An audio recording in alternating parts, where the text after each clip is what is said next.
So obviously, last time the Chiefs played the Broncos was only 2 weeks ago. And we always do our death list for Broncos games. We talk about everybody that's died since the last time the Broncos beat the Chiefs, and it's always great fun. But it's only been 2 weeks. And last time we had Patrick Mahomes himself read the list off. So, like, we can't really top that. Yeah, top that. No.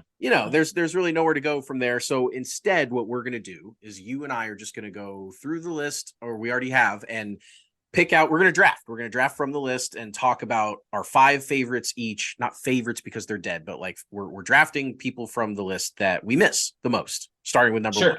1. I'll give you the floor at 1 since I came up with the shtick here. Okay. All right.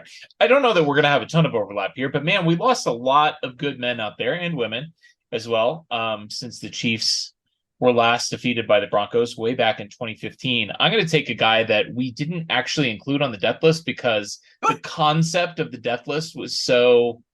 We've recently added him at my suggestion, but the concept of the death list was so amorphous. I mean, we didn't, we didn't come up with it after the first win over the Broncos. We didn't know. No. We didn't even have a podcast. This was years before we had a podcast. I was going to say.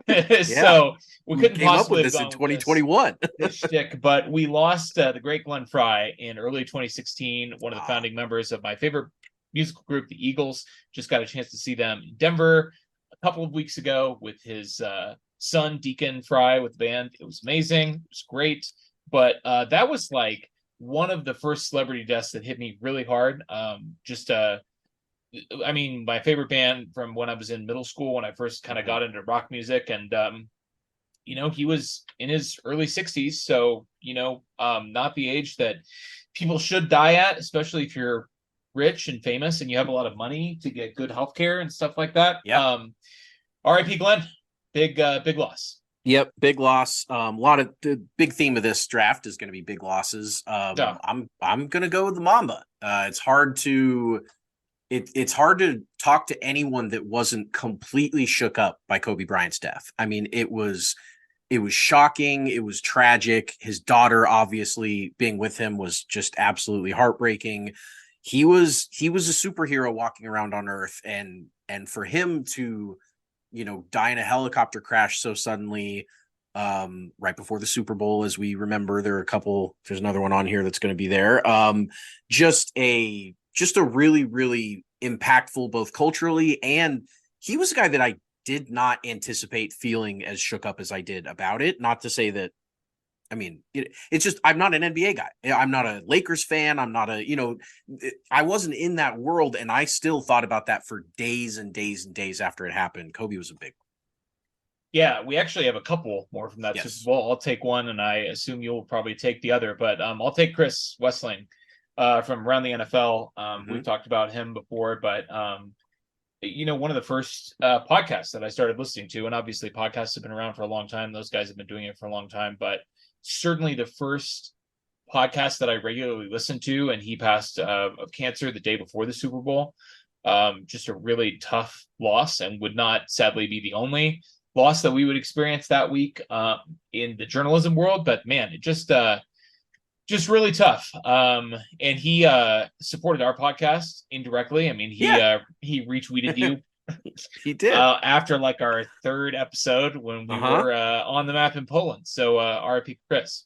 Yeah, shout out to Wes. That was that was a thrilling day for me to see that retweet, and really, really tragic. I mean, and he fought cancer and then battled back from it, and it just sucks. Cancer sucks. Fuck cancer, as everyone always says.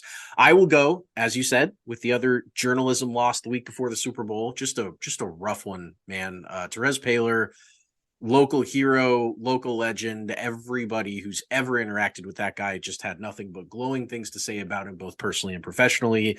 Was a monster in the just sports coverage landscape, and we all took him for granted. We did, as a lot of people here. If they go young, you just feel like all these people are always going to be around you forever, friends and family and famous people, everybody. And then when they're gone, it's like shit. Like that was a gut punch. Therese, all Juice team, obviously everybody will still hopefully keep his legacy rolling, but big one. I'm going to go in the opposite direction. All these people that died young are really bumming me out. But I will go with an icon who lived a very long life, the great Vin Scully, greatest greatest sports broadcaster of all time. Yeah. Was with us for, I mean, literally he called games of Jackie Robinson playing baseball, and he was broadcasting baseball games 5 years ago, before he retired and passed deep into his 90s. Somebody who called Brooklyn Dodgers games, right? Like Connie Mack was managing baseball, and he was born in like 1800. Yeah. When Vin Scully started doing baseball games, and then was doing it for 70 years, and was still, went out at the top of his game. I mean, the guy is an icon. I've mentioned this on the podcast before, but if you've never heard it, listen on YouTube to his ninth inning call of Sandy Koufax's perfect game in 1964, 65. It's like you literally could not sit down and script. Like if you took all the best script writers in the world and asked them to script this for a movie, they would not be able to create a more perfect description of what is happening than what Vince Scully did in the moment while it was happening. And you couldn't find an actor to deliver it better and more poetically and theatrically than Vince Scully did. Huge loss, titan of the sports media industry. Absolutely born to do what he did. Yeah. I am going to go, we're in baseball right now, so I'm going to stick with another local guy. Yordano Ventura's death really shook everybody up in Kansas City. And, I mean, I know the sports world remembers it, but that's a local tragedy for sure. Was such a firebrand on the mound and, big part of the World Series run. And for him to go, back in his home, getting chased down and stuff, like really scary way to go. It's not like he, fought an illness or something. I mean, it was a tragic, horrible death. And yeah, I mean, missing ace, everybody always had the thought of him for the next several years of Royals baseball. And he was a good one. We've gone too soon, much too soon. One like Kobe that, like, because he was so young, I mean, like, you couldn't believe it happened. Like when the news started coming across Twitter, as it was known back then, just impossible to believe. I got a couple of different ones here. But I'm gonna go with David Bowie. I was between Bowie and Lemmy. And I will take Bowie. Lemmy was a little bit older and lived a much harder life, and so I can't say that Lemmy's passing was as much of a shock. But I mean, David Bowie, again, I mean, for a rock musician, he could have had I mean, Mick Jagger just turned 80, and we lost Bowie way too young, an icon in so many ways, as a musician, as an actor, as a personality. It's a bummer. Absolutely. It's a bummer. I'm gonna go with Chadwick Boseman next. Sure. Black Panther, just an absolute gut punch for the MCU at the height of its powers, right after Endgame and right after everyone in the whole world had seen that movie. And his performances were always so good as Black Panther. And that was my whole exposure to Chadwick Boseman before his death was Black Panther. And then afterwards, just reading all the just heartfelt stories from the people that he had worked in the industry with. And then I guess I had seen 42 with Jackie Robinson. That was Chadwick Boseman played Jackie in that one, and he was great. But just going back through afterwards, and I kind of watched some more of his movies, and just really tragic. It was cancer as well. And of course, the big killer here, that one sucks. And Chadwick was gone way too soon. I already did a Bowie and a Lemmy. I mean, and I did two, but since I have one more and you let it slide, I'll take Randy Meisner, another founding member of the Eagles who just recently passed away, sang the great Eagles tune, "Take It to the Limit." Sadly passed away of complications from COPD. He was invited to perform with the Eagles a couple years ago when they did their tour with their other founding member, Bernie Ledden. Wasn't able to do it because of health reasons. R.I.P. Randy Meisner. Lost a lot of good people. We did lose a lot of good people. Some shout outs before I pick my last one: Jessica Walter, Chris Cornell, John Madden, Mike Leach, Prince, who I thought would have made it into our top 10, but big Titan list here. Carrie Fisher, Sean Connery. The Chiefs lost Len Dawson, Marty Schottenheimer, Gunther Cunningham, Norma Hunt, Arkal Truluck. Like they had some people in the Chiefs as well. I'm gonna go with comedian and just one of my all-time favorites, Norm Macdonald. He never failed to make me laugh. Literally every single time he opened his mouth, I cracked up. His dry humor was perfect. SNL's Weekend Update, he was incredible. I really, really miss him. So that rounds out our death list, and obviously RIP to those people and RIP to the Broncos this week.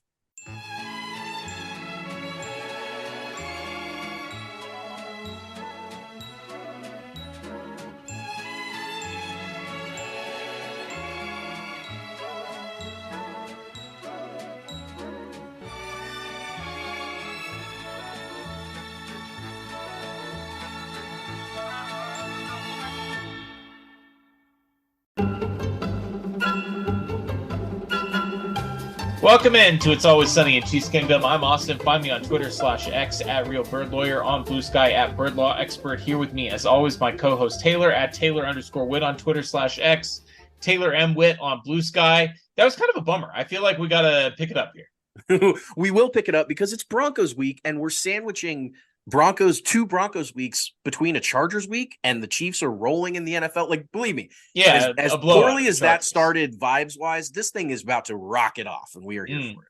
Absolutely. We're brought to you by Underdog Fantasy. Use our promo code SUNNY, SUNNY, to get a matching deposit up to your first $100 on your best ball drafts. We got a great show for you guys. We got news. We got what is happening. We've got a little mailbag action in here. We've got a recap of the Chiefs Week 7 win over the Los Angeles Chargers. And we've got another Broncos game to preview after just beating the Broncos 2 weeks ago. As promised, a little Elway hate in there. But first, Justin Ross, we got a lead with some unfortunate legal news. Arrested Monday on a felony domestic violence charge, at the time, property damage over $25,000. It ended up being officially charged as 2 misdemeanors, criminal damage under $1,000, domestic violence charge. That is exactly what Willie Gay was charged with last year. And domestic battery, which is also a misdemeanor, that was not included in the arrest sheet. And as many of you know, I am a lawyer in real life, and actually a criminal lawyer at that. So very quickly, the booking sheet, what you see when somebody gets arrested for something, that's not necessarily what they're going to actually be charged with, because, not to offend any cops out there, but cops aren't lawyers. I was going to say cops are bozos, but I'm going to soften the blow here. And cops aren't lawyers. They don't necessarily know what to charge. And so that has to go to prosecutors, attorneys like me, who then make a charging decision in this case. The domestic battery charge, although it's a misdemeanor, is frankly more concerning, probably even than a felony property damage charge would have been, understanding from a disciplinary angle. Obviously, a felony in a vacuum is more serious legally than a misdemeanor is, but the domestic battery charge involves necessarily that he put his hands on the victim in this case. I don't want to get into the details because we just kind of have some loose reporting and innuendo. I've not had a chance to listen to any of the audio from this, but certainly based on what's out there, that is definitely an allegation that there was some hands-on physical violence or abuse, or at least threatening and unwanted touching there. So we'll update as we know more. As of right now, the Chiefs have not taken any action with respect to Justin Ross, which is a little bit interesting. He did have his court date today. It obviously happened yesterday that he was arrested Sunday into Monday. And, the Chiefs have kind of taken different approaches to these situations. Obviously, the Kareem Hunt situation in 2019, the Chiefs have released him like within hours of the 18, video coming out. December of 18, I thought it was, because it was Pat's first year. Right. He didn't even finish Pat's first year. Yeah, That's right. The Chiefs released him within hours of that TMZ video leaking out. Now then, the very next year, within 6 months of that, unfortunately, on draft night, we had the Tyreek Hill audio come out during the draft, which was an unbelievably bad look for the Chiefs. And yet they did suspend him and limit him away from the team, but they did not take any action to terminate his contract, despite some pretty heavy media criticism for them not doing so. And he ultimately was not suspended and returned to the team, and obviously had a successful tenure with the Chiefs. Last year, Willie Gay, obviously the Chiefs did not did not end up suspending him. He ended up missing 4 games last year due to that incident, which took place last February, if memory serves.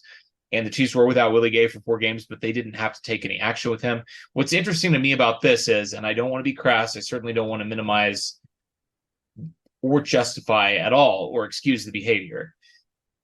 But the fact of the matter is, talent plays a role in this. Yeah. Whether it should or it shouldn't. The Patriots didn't cut Aaron Hernandez until he was literally arrested for murder. It was like an ongoing murder investigation for like a month. And they're like, he's at the team facility, guys. Just come get him here. Like, right. Yeah. So it plays a role, and Justin Ross has not had a significant role on this team. But in light of that, I think it's a little bit surprising the Chiefs have not moved to cut him from the roster. So my only thought here is that the only time in these scenarios that they did move very quickly to take disciplinary action was when they knew that Kareem Hunt lied to them.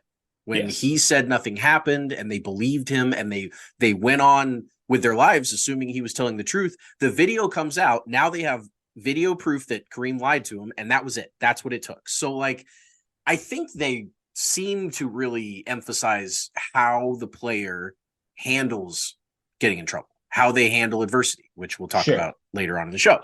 And so, that plays a factor here. If Justin Ross has been a model member of the locker room, if they haven't been having any personality issues with him, and if when this happened, if he owns up to the team and tells the brass whatever they need to hear for him to, if he's a good person about taking responsibility for what happened, I think they're going to keep him. But at the same time, if they feel that the roster is better suited without him, if they feel like this is a good excuse to cut him and bring in someone that can maybe help more than he's been helping. There was the Albert Breer bit today about Justin Ross struggling like on the field with the team, which was interesting timing that they happened to, Chiefs happened to leak that he might also suck as well as have this thing.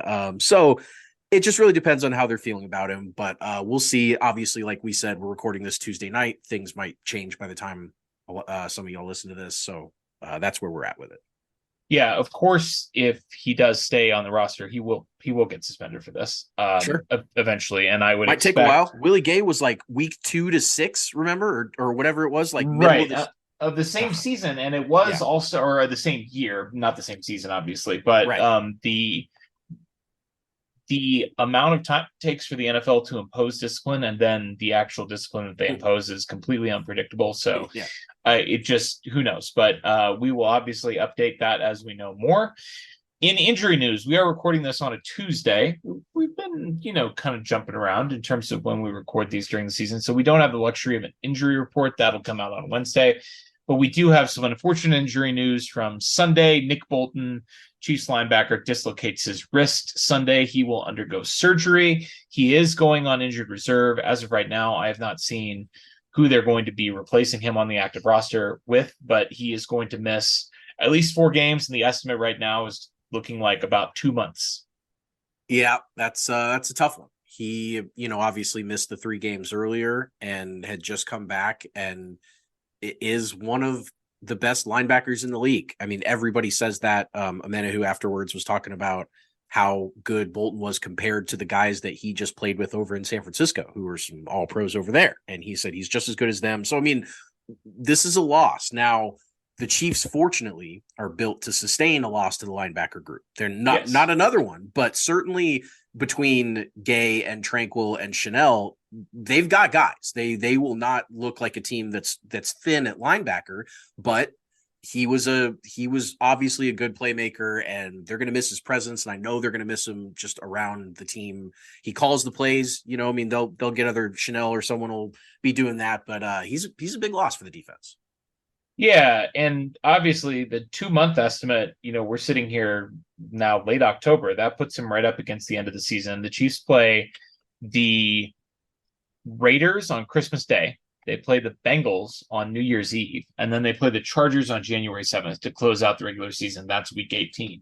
They're currently in first place in the AFC, which would, put them on track for the bye if they're able to maintain that seeding, which would give them then another, they wouldn't be playing a playoff game until January 20th or 21st. So they've got time to get him back for the playoffs, but you ideally would like to see him back before the end of the regular season, just so that he can get back into game speed. And Yeah. you don't want him. We saw the rust last week when he came back in his first play in the hole. He gets stiff armed into the ground by Javonte Williams. You don't want that to happen in a playoff game. So it would be great to get him back against the Bengals or the Chargers. Towards the end of the regular season. We will see if that happens. We're going to skip the Tavis updates this week. Even though there's a lot going on, because we've got so much going on football-wise. But not to worry, Taves fans. We will be back next week. Let's talk about what is happening. The Chiefs are 6-1. I mentioned they are in sole possession of first place in the AFC after the Eagles throttled the Dolphins 31-17 on Sunday night. They had injuries in their secondary. They had just come off of their first loss of the season to the New York Jets, where they were only able to score 14 points. And yet, the Eagles come out and impose their will on the Dolphins, get up big right after half, and just grind out the clock in a 2-touchdown victory over the Dolphins to put the Chiefs in sole possession of first place in the AFC. Yeah, it was an interesting game.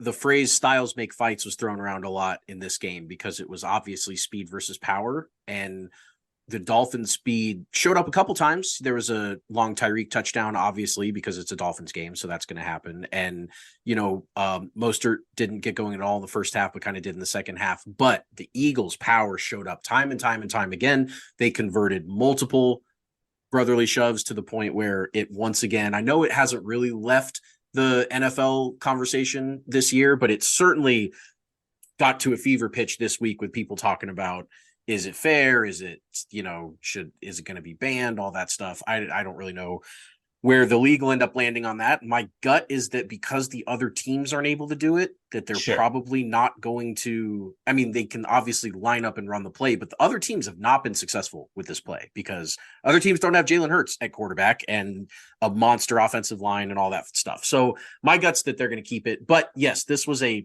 big game in the AFC standings, especially when an AFC team loses to an NFC team that the Chiefs are not chasing and worrying about. It's just a free loss for an AFC opponent, and an opponent that frankly looked like they were not going to lose. I mean, they were on fire for the last couple weeks, and I know the Bills kicked their ass, but I really felt like the Dolphins weren't going to lose until the Chiefs game. So just to see them drop another one and have Chiefs be the sole possession of first place after losing week 1, it's been a wild run so far. It has been. And in addition to the Dolphins, who dropped to 5-2, there's 2 other teams in the AFC that are 5-2 and a game back of the Chiefs in the win-loss column. That would be the Jacksonville Jaguars, who have won 4 straight after losing to the Texans in week 3 and dropping their game in Kansas City in week 2. But they've already lost to Kansas City, which means they can't ever win a tiebreak over the Chiefs. If you play head-to-head and you lose, you've lost the tiebreaker. So they're essentially 1.5 games back. They would have to finish a game ahead of the Chiefs in the win-loss column to be seated higher. If they have the same record, Kansas City will win that tiebreaker. And Baltimore, like the Chiefs, had sort of been on the cusp of a breakout game. I think, you saw it in spurts on the offensive side of the ball, but they had drops and turnovers and just, some intermittent issues on offense, and on the defensive side of the ball, dealing with some injuries, dealing with some inconsistent play. Not this week. They get the Detroit Lions, who obviously handed the Chiefs their first and only loss of the season in week 1, and they demolished them 38-6. They had 28 points in this game before Detroit got their first down.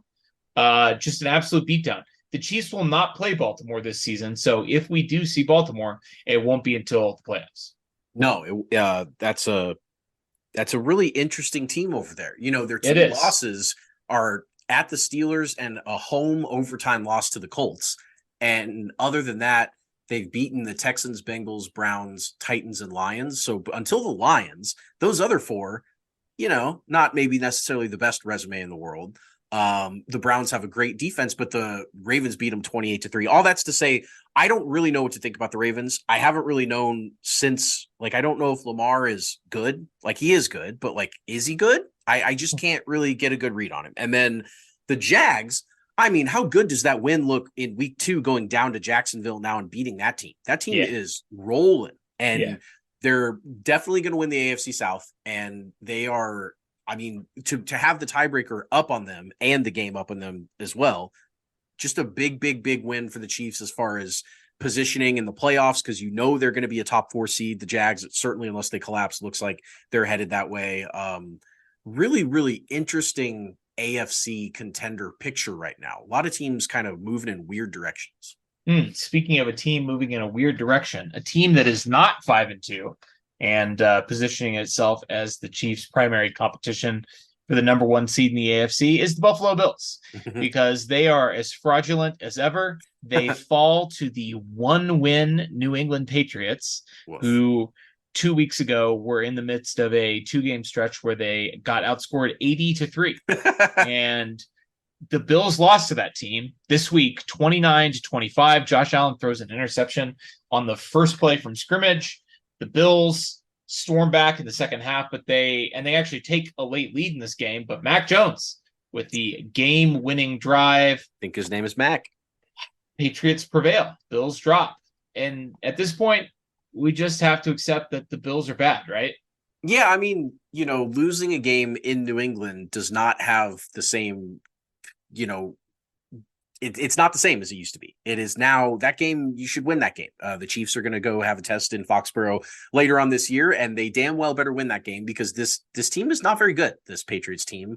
I could have been talking about both here, because the Bills previously last week we talked about only beat the Giants by 5 after the Giants blew 2 chances inside the 1-yard line at the end of the half in the game to score, and they scored 0. So, I mean, the Bills very well could be looking at being 3-4 off a 3-game losing streak to the Jags, Giants, and Patriots if the Giants had done anything on one of those 2 possessions. So all that's to say, the opening week loss to the Jets was like Allen Bozo mode, like classic we had seen for a while, where he just kept throwing picks and fumbling and being dumb.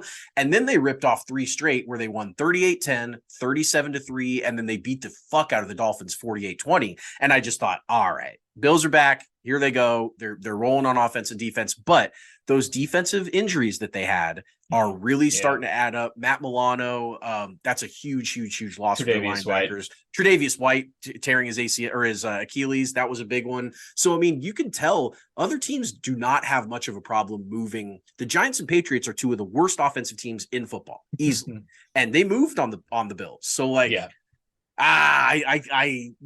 hate to see it. The Bills are at the Bengals in 2 weeks after they played the Bucs this week coming up. The Bengals are about to go 49ers and Bills back to back. I love when these teams play each other, because no matter who wins the game, someone lost it, and that's always good for us. Bills also got Von Miller back. He played 6 snaps in this game, so he is back, but is he back? Speaking of Von Miller, his former team, the Denver Broncos, who the Chiefs are playing this week, got their 2nd win of the season, which would have been great news for us, since we obviously are rooting for the Broncos to get just enough wins to not be able to draft a franchise quarterback. But unfortunately, so did the Bears, Giants, and Patriots. They all got their 2nd win of the season. If the season ended today, the Broncos would pick 4th in the NFL draft, which is not a good situation for them to pick in. They'd be behind Carolina, who actually their pick belongs to the Chicago Bears. Woof. Yep. They are currently the number 1 pick, and it belongs to Chicago. Arizona, and then the Bears with their own draft pick. So even if you figure the Bears are going to go QB at number 1, which they absolutely will, they go Caleb Williams, Drake May.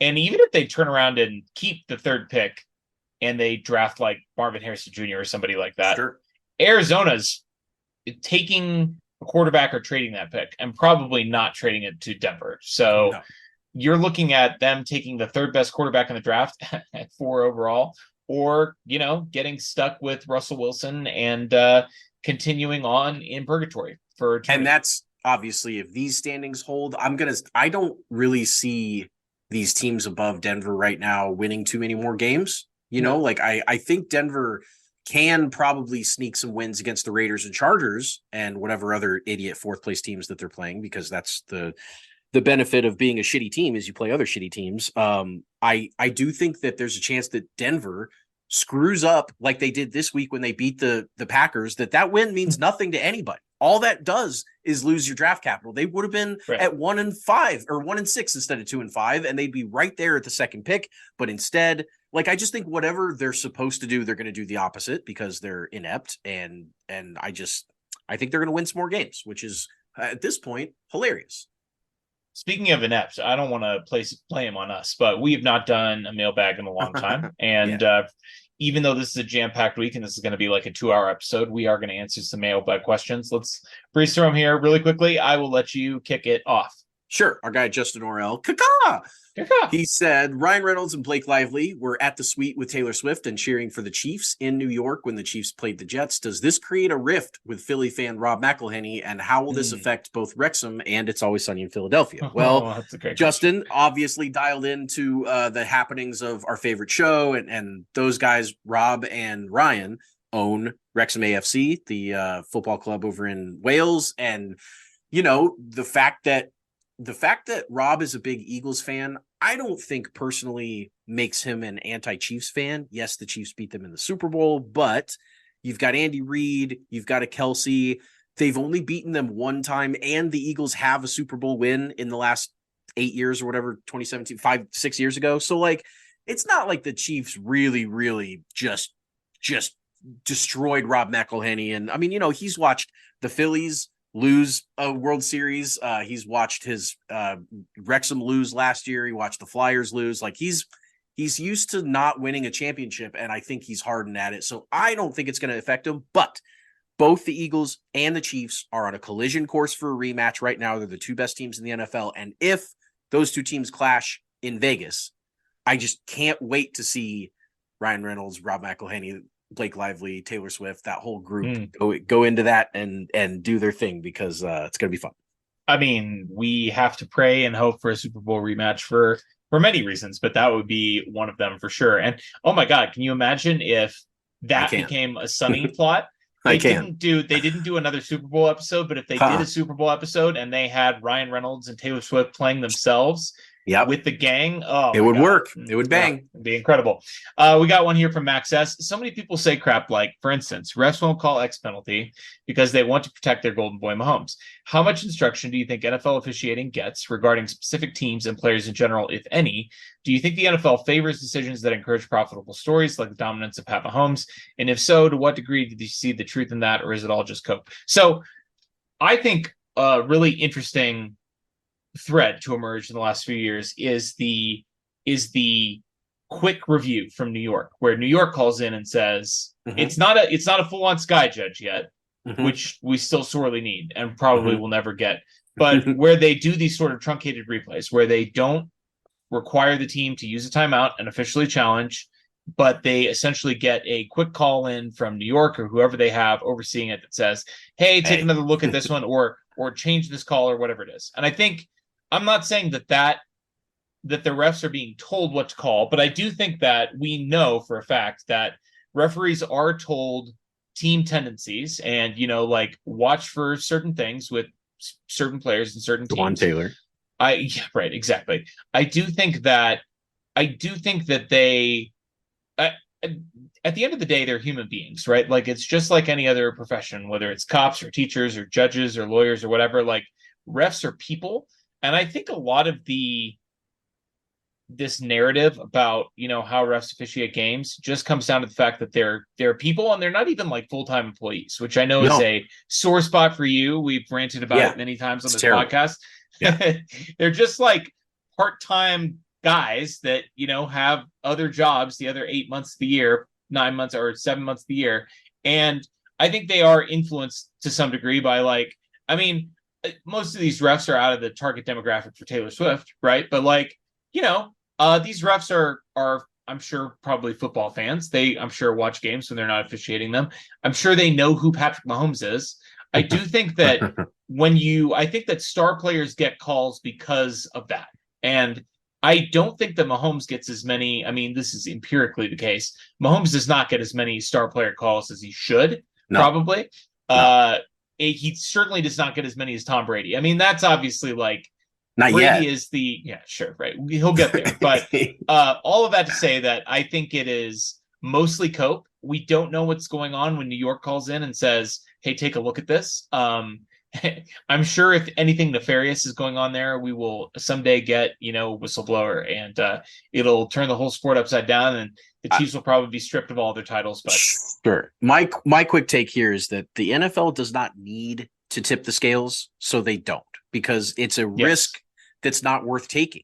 You print billions of dollars just by existing. You don't need to put your thumb on the scales. Anyone who thinks that the NFL somehow sits there and goes, man, I really wish our good players were good. Like, they are good. They're already good. And if they're not good, someone else is going to step in and be good. There's never a lack of superstars in the NFL. There's never, this void of everyone going, man, this sport is boring. Like, it just doesn't. And nor is there a void or lack of crazy shit happening every week in this sport. No, because you don't. That's sports. You don't need to create drama. It already does it every single week, every single season, every team. There's always something. And so, I just think that the idea that the NFL sits there and is like, we're going to tip the scales in favor of one team because that team gets us ratings or whatever. It's just nonsense when you think about the alternative, which is just they're already going to get ratings. They're already doing it. It's locked in. So good question, Max. It is all cope 100%. Yes, the refs might blow calls because they're human, but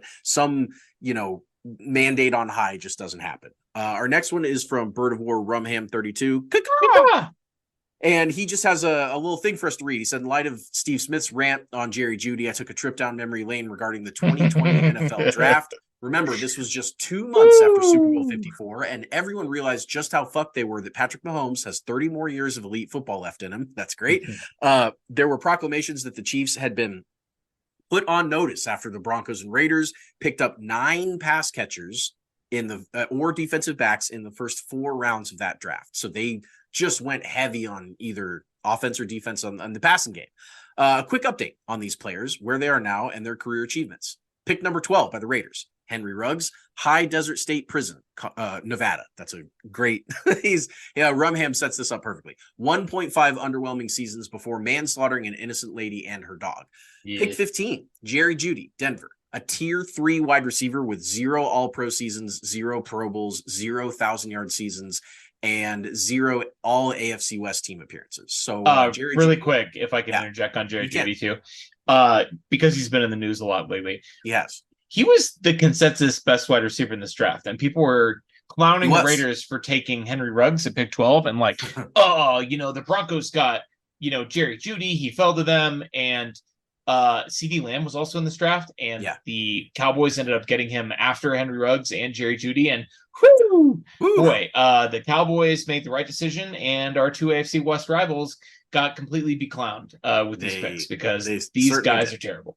Yep. Third person in the draft, pick 19. The Raiders took Damon Arnett, currently a rapper. 1.5 underwhelming seasons before being involved in a high-speed hit and run and making threatening videos with firearms. Former Chiefs legend.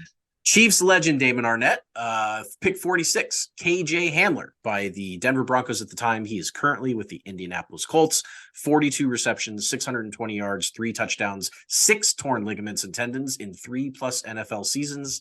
Yikes. Pick 77 in that draft, Michael Ojemudia, who is currently a LA Rams member, despite winning the starting corner job out of camp and playing all 16 games in his rookie year. That would be his only full season. He was waived in 2021 and has 0 career interceptions. Not great. Pick number 80, the Raiders took Lynn Bowden, who is currently with New Orleans. And that's like his 11th team or whatever. He's been bounced around a bunch. This offensive weapon was traded during camp in 20 and has 243 career yards from scrimmage. He was traded during training camp the year he got drafted. Yes. Yeah. That's right. He literally did not play in an NFL game before the Raiders were like, we fucked this up.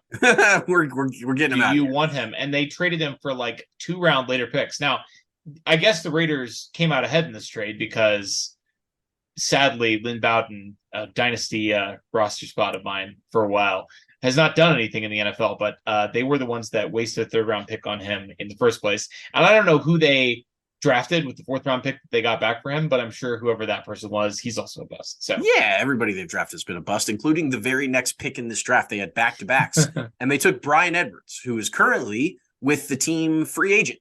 He was traded to the Falcons in spring of 22 after a quiet sophomore campaign. He was cut by the Falcons 6 months later and has not found a job so far in the NFL. Pick 118 is everyone's favorite tight end to pronounce, Albert Okwuegbunam. Oku Abacom, I think Oku Abacom, Samson Ebicom, Albert Samson Ebicom, who's currently with Philly. He was traded to the Eagles during this offseason for basically nothing. They gave him away for free. Career 54 catches for 550 yards and 4 touchdowns. They were so stoked on this dude, and he did absolutely nothing. Finally, pick 139, Amik Robertson, is still with the Las Vegas Raiders. He is still with the team. He has 3 career interceptions and 2 career sacks in 42 career games. I mean, if I had told you who is Amik Robertson, could you have pulled that he played for the Las Vegas Raiders? You know, he's yeah, sure. I mean, yeah, but Amik very... Robertson sounds like a pitcher for the Yankees. He does. So that is all 9 first 4 round picks by both the Broncos and Raiders. Rumham, he didn't have a question. He said, I just thought that was funny. It was extremely funny. Thank you for taking us down memory lane. Our next one in the mailbag comes from our guy, Original GMF. Kaka! Since we're adding former Chiefs back to the roster this week, pick one former Chief that you can magically add in their prime for this year's team to keep it interesting. Tyreek Hill is off limits. Well, I mean, he would have been the first one, I would say, maybe. But it'd be fun to add Jamal. Yes. It'd be fun to add Derek Thomas. And I don't know if anyone else, maybe Willie Roaf. I think that's kind of I think that's the order I would do it in. I would pick Jamal first. If I couldn't pick him or whatever, I would go DT, and Willie Roaf would be a good one to sprinkle in. Anyone else I'm missing there that's even worth the conversation? I mean, I think the number one need on the team is probably a pass catcher. And so Tyreek would have been my default answer also. Jamal would be extremely fun in this offense with his abilities as a pass catcher and just his explosiveness. But Tony would be the only one that I would add to that list. I mean, Tony Gonzalez and Travis Kelce in the same offense. And they really do. They've sort of evolved into different players. I mean, late career Travis Kelce, current version of Travis Kelce is a different kind of player from Tony Gonzalez, who is a contested catch monster. I mean, like one of the greatest contested catch players I've ever seen. And, is going to be like, you'd see him with a guy in his hip pocket and you just go up and take the ball away, those basketball instincts. Travis Kelce, as we will discuss when we get into the Chargers game, never has anyone near him. Despite the fact that he has had 7 straight 1,000-yard seasons, he just goes to an empty space, and then Patrick Mahomes finds him. So I think those two could coexist in the offense. Willie Roaf is an interesting one. Derek Thomas is an interesting one too. I mean, Derek Thomas and Chris Jones on the same defensive line would be absurd. I mean, like it would be preposterous. But one final question. We've got one from Please Fix This. All seems to be forgiven with Chris Jones, which is fine by me since we can't change the past and he's playing out of his mind. But if the Chiefs end up with 19-1, and after we have a few weeks to come down from Super Bowl parade high, will you also be a little resentful that he may have cost the team a perfect season? We should be so lucky and privileged to be in that position, but it's starting to seem possible. I would have to sit down and apportion blame if the Chiefs go 19-1. I don't think Chris Jones would be at the top of the list. I probably, depending on what he does the rest of the year, would probably place the blame on Kadarius Toney. Because Kadarius Toney, more than any other player playing or on the bench, cost the Chiefs the first game by dropping a ball that should have been a catch that instead went for a touchdown to the other team, which is the biggest possible swing you can have in the game. And he also had 4 other drops in that game. Brutal. So I would probably be angry at him first. I'd probably be a little bit mad at Chris if we go 19-1 and we lose the one game that he wasn't there. I'd be a little bit upset at Travis Kelce for hyperextending his knee. I wouldn't be mad at him, but for the fact that he said that he got a little lazy and hurt himself and was being a big dumb oaf. If he wasn't critical of himself for missing that game, I would lay no blame on Travis Kelce for that. But it's an interesting he'll question. blame himself. I also think that we have to place a lot of blame, maybe even 100% of it, on lifetime trash men, the Katz brothers. I think they're the only ones who, we don't even have to talk about Chris Jones here. It was the Katz brothers' fault. So if we go 19-1 and the one loss was because he wasn't out there, I don't even care. Chris Jones probably is the reason we win the other 19 games. So that's fine. Right. Fuck the Katz brothers forever. Yeah, no, that has to be taken into account for sure. Chris is, I mean, he's essentially earned back almost all of the goodwill that he lost for me over the summer with his play through the first 7 weeks of the season. And I agree. we can only hope. I mean, if he gets us to 19-1, like you said, there's going to be games in there that Chris Jones wins us the game. He's already, I mean, he essentially won the Jags game. Yep. His first game back. I mean, he's been a force in all of these games. So let's get into our week 6. I wrote week 5 here because I forgot to update it, and now I'm trying to think. So it was week 6 recap. Oh, the Chiefs are 6-1. No, it was week 7. Oh my god, 7. We're just, we haven't updated that in a minute. We're just scooting right along here. It's week 7. The Chiefs defeat the Los Angeles Chargers 31-17. This is the Chiefs' first multi-score, more than one score victory against the Chargers since 2020, which seems hard to believe, but this was a wild one. Before I get your initial thoughts, I will say I went to watch this game in Denver. My wife and her sister wanted to go to the zoo, and literally immediately after she suggested that, she was like, "Oh, but Austin will want to watch the Chiefs game." Good so for her. I went to the zoo for about 30 minutes, and then I left the zoo and left my wife and my in-laws to putz around the zoo, and I went to Don's Club Tavern, which is the Front Range's premier and probably only Chiefs bar. Chiefs bar in the heart of enemy territory in Denver. It was amazing. It was an electric experience. Shout out to Don's. And for any of you Chiefs fans that go there on a regular basis, hit me up on Twitter/X. Would love to chat with some of you guys. I kind of just hung out. I was kind of just a wallflower. But like, it was completely packed. I mean, it's not a huge place, but like, you literally, it was like body to body in there for the entire game. People were doing the chop. They were doing the chants. It was incredible. So they played Gary Glitter at kickoff, which is great. They played Gary Glitter as I was walking in the front door, 3 minutes before kickoff, which they won't do at Arrowhead anymore, but they'll do it at Don's. So it was an awesome atmosphere. What was your game watching experience like? Just at home, like I do a lot of times. I get so into the game that the fewer distractions I can have, the better. And as far as just vibes and stuff goes, like I had been counting down to the game. Like I'm always into the AFC West games, of course. But because of the history with the Chargers, I was wound pretty tight during the day. Sure. Like I just felt like it was going to be one of those games. We'll talk about how the game unfolded, but yeah, I think I was more stressed and tight than I am on a normal Chiefs game day. Normally I'm pretty hyped for the most part, unless it's a playoff game. I mean, I'm hyped for those, but I'm also extremely nervous for those. This one I was feeling pretty stressed. Yeah, and it ended up being unstressful, then stressful, then unstressful. We'll talk about it when we recap the game. But first, let's talk about the numbers, the figures. We've got one here from the inventor of DVOA, a comprehensive tell-all stat that we frequently reference on the show. From Aaron Schatz, the Chiefs are the first team to be top 5 in DVOA in all 3 phases, offense, defense, special teams, as of week 7, since the 1999 Rams Greatest Show on Turf. The Chiefs have the number 4 offense, the number 5 defense, and number 2 special teams. There have been 6 teams, including the Rams, that have done it previously. 5 of those teams have gone on to win the Super Bowl. So 5 of the teams, 6 previous teams to do it, other than the Chiefs, have gone on to win the Super Bowl. The only team not to do it was Washington in 1984. And that kind of encourages me a little bit, because Washington is traditionally a team that engages in quite a bit of boobery.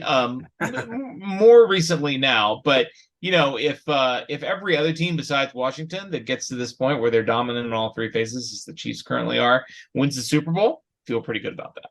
Definitely feel good about it. I find it maybe just interesting or funny that they're all NFC teams. The Chiefs are the first AFC team to ever do this. Yeah. Just strange.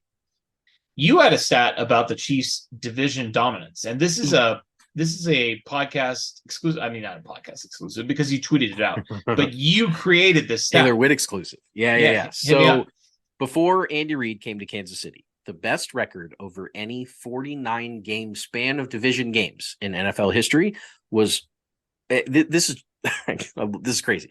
41-8 by the 91 to 98 San Francisco 49ers. Okay. So they were 41-8. That's pretty good. Pretty good run. Pretty good. 49 games. Why 49 games? Are we just going because with that completely is selective endpoints here? Or? that is the peak of this streak. That is the last 49 games that the Chiefs have played to compare. Gotcha. So now 48 would be 8 seasons, but the 49th game comes into play pretty important here because Andy Reid's Chiefs are 44-5 in their last 49 division games, which is 3 games better than any other team in NFL history over 49 games. 3 games. So like good. Not only do they, if they had just tied it and also been 41-8, it would have been like, oh, that's pretty good. You know, that's the best ever. But no, and they're not 42 and they're not 43. They're 44-5 in 49 games. And I mean, obviously one of those includes the Chiefs resting their starters and losing to the Chargers, but they also did beat the Chargers when they rested their starters and Chase Daniel played back in 14. And of course, everyone remembers both teams resting their starters in Patrick Mahomes' first career start, and they won that game as well. So I had some people ask me like, oh, did you do starters resting or not? But like, look, first of all, I can't do that for all other games in NFL history and you know, contextually figure out which ones did and didn't have. But also the Chiefs are 2-1 in games where the starters are rested. So let's just go ahead and 4-5 in 49 games. Andy Reid and the Chiefs are unbelievable. Only 65% of those games are started by Patrick Mahomes. So this is not a Mahomes stat. This is Alex Smith and Andy Reid are very much involved in this as well. They were 14-2 over their last 16 division games before Mahomes started. And then Mahomes, of course, as everyone knows, is 29-3 in the division. Just pretty good. Preposterous. Yeah, pretty good. Related from Curtis Siebold, since the start of the 2017 season, the Chiefs have been alone or tied for first place in the AFC West for 102 of 111 weeks. So since the start of the 2017 season, there have been 111 weeks of football. The Chiefs have been in first place for 102 of those weeks. They led wire to wire in 2017, 2018, 2019, 2020, and 2022. That's crazy. They won in week 1 and never relinquished or at least a share of first place the entire season. Every week this year, except week 1, they got back into a share of the lead after week 2 when they won and everybody else lost. And the only real blemish here is weeks 2 through 9 in 2021. The Chiefs obviously at one point in that season were 3-4. Yeah. That's it. Other than that little 8-week stretch in there and week 1 of this year, they have been in first place every other week since the start of the 2017 season, which is wild.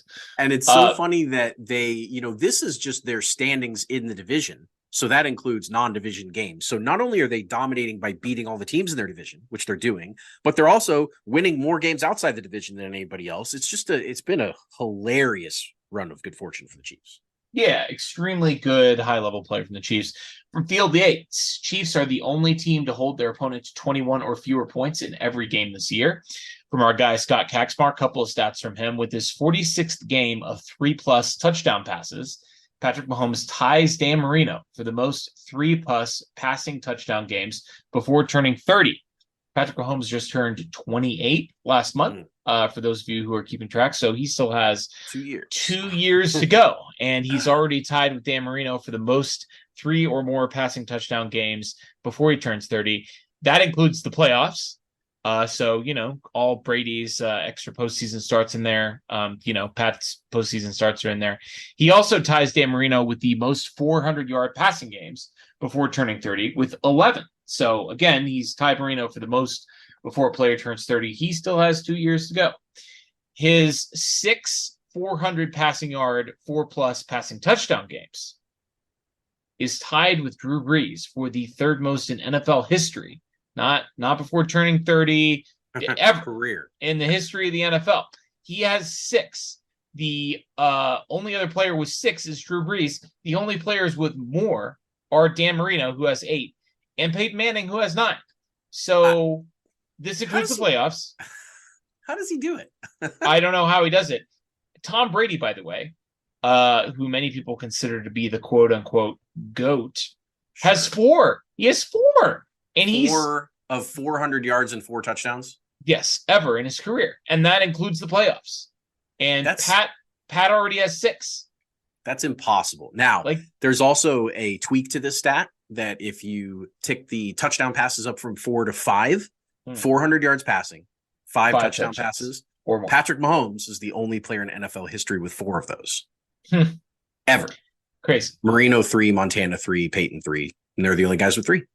That's crazy. I mean, it's wild. He's the greatest of all time.